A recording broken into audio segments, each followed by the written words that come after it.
Handang humarap sa investigasyon ng pamunuan ng Quezon City Police District kaugnay ng pagtaboy sa mga relista sa Batasang Pambansa noong araw ng SONA ni Pangulong Noynoy Aquino. Pinabulaanan ng mga pulis ang hinala ng mga nagprotesta na may halong kemikal ang binomba sa kanilang tubig.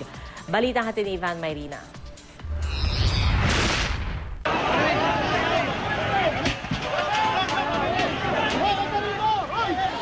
Pambobomba ng tubig ang agad iginanti ng pulisya sa mga militanteng nagprotesta sa SONA ni Pangulong Aquino.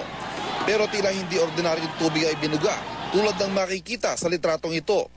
Hindi sinabi ng pamunuan ng Quezon City Police District kung bakit may kulay ang tubig na hinaluan daw ng food coloring. Pero sinugot ito ng Commission on Human Rights. May kulay yan. Upang sa ganun malaman nila kung sino ang nakulayan, yun yung hahabulin nila. Gayunman ang mga binomba kahapon ng tubig, hindi lang daw nabasa. Iba yung chemical na ginamit. Kanina Makati siya. Mabaho nga.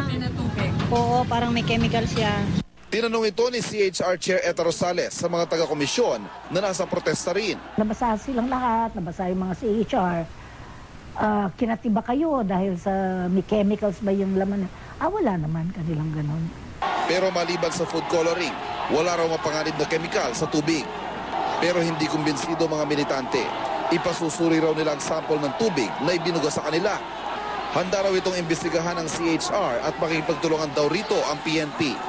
Pero git ng QCPD, pinakamainam pa rin daw ang pagbomba nila ng tubig para hindi mauwi sa marahas sa girian ng mga militante at pulis, gaya ng mga nagdaang SONA. Kung tutuusin mo kasi, ang pinaka-less na gagamitin mo, yung tubig. Yung tubig kasi, according doon sa fire nung tinanong ko, merong 5 stages. Yung binigay na lakas, yun ang pinakamahina. Ivan Mayrina, GMA News.